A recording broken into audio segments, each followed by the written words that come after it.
Ding Junhui is arguably the best known player in world snooker.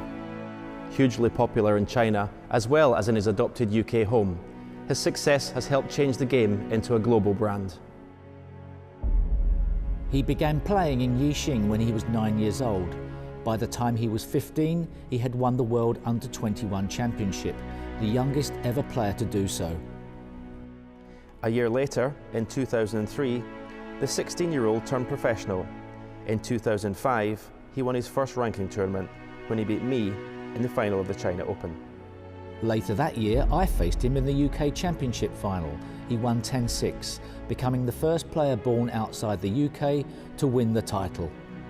His success was remarkable.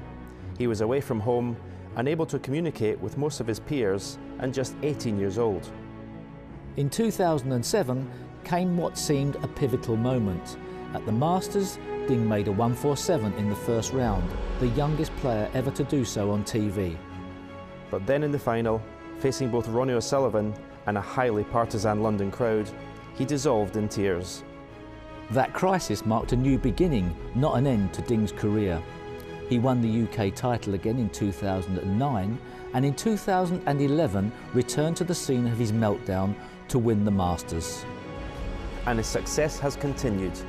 In the 2013-14 season, he equalled my record of winning 5 ranking titles in a season. But it's as a world champion that fans around the world will judge him. He reached the final in 2016, losing to Mark Selby, but if he wants to become the game's first global icon, he will need to lift that famous trophy in Sheffield. Well, it doesn't matter how many tournaments you've won. From Ding Junhui's perspective, he needs to win the World Championship. Yeah, apart from a couple of instances, he's never really been the same Ding Junhui at Sheffield as he has been at other venues. Do you think, even though he's obviously got a great temperament, when it comes to that massive occasion, the temperament is still suspect in some way? Yeah, we say that. I think definitely it is. And I think there's been times over the last couple of seasons where Ding Junhui has not looked like he wants to be there. He's looked very disinterested at the table to me. A lot of time you see him, his head's down, his head's in his hands.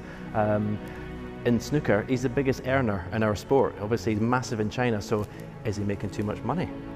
A terrible shame, that would be. But that can take the hunger.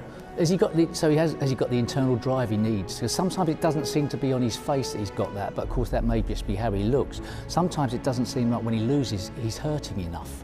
No, what I've seen of Ding Junhui lately is when he's playing well and knocking in the big breaks and winning, he looks fine.